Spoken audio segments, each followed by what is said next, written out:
Sommer so in ons eie taal, Abba my.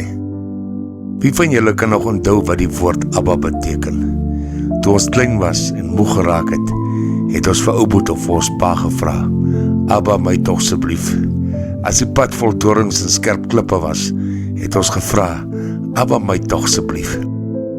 As iemand jou Abba, het jy op sy rug geklim, hom styf om sy nek vasgehou, en nogal jou bene ook om hom geslaan, en jy het die gelos nie.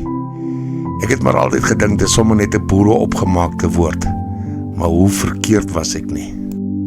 Die woord Abba kom egter van die Arameese taal in die Bybelse tyd. Dit is afgelei van die Hebreëse woord Av, wat ook vader beteken. Wanneer ons God Abba Vader noem, erken ons dat ons 'n kind en 'n afhanklike van God is. Dit klink wel kinderlik, maar Abba is eintlik 'n baie diep term wat ons volle persoonlike verhouding met God beskryf. Dit is dit wat ons uitnooi om hom te nader met eerbied en intimiteit. So hierdie term Abba sien ons dus as 'n metafoor vir hoe God ons deur die lewe dra. Baie soos 'n pa of 'n ou Boet wat 'n kind op sy rug dra. Hierdie beeldspraak wys ons die vertroosting en die leiding en die omgee wat God ons gee.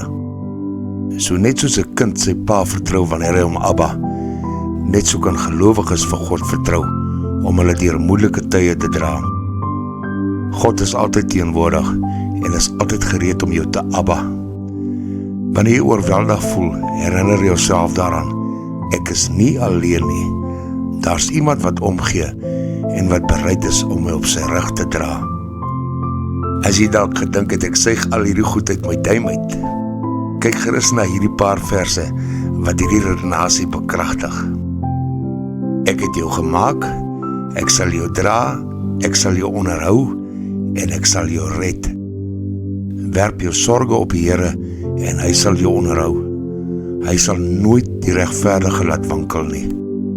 En in die woestyn, waar jy gesien het hoe die Here jou God jou dra, soos 'n vader sy seun dra, al die pad wat jy gegaan het, totdat jy by hierdie plek gekom het.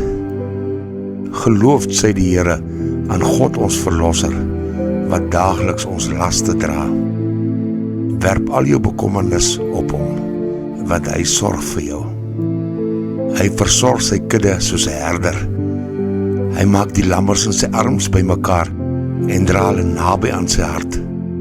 Hy lei die wat klein is, sagkens. My vraag vandag is, wie van ek of jy kan met eerlikheid sê, ons het nie 'n Abba nodig nie?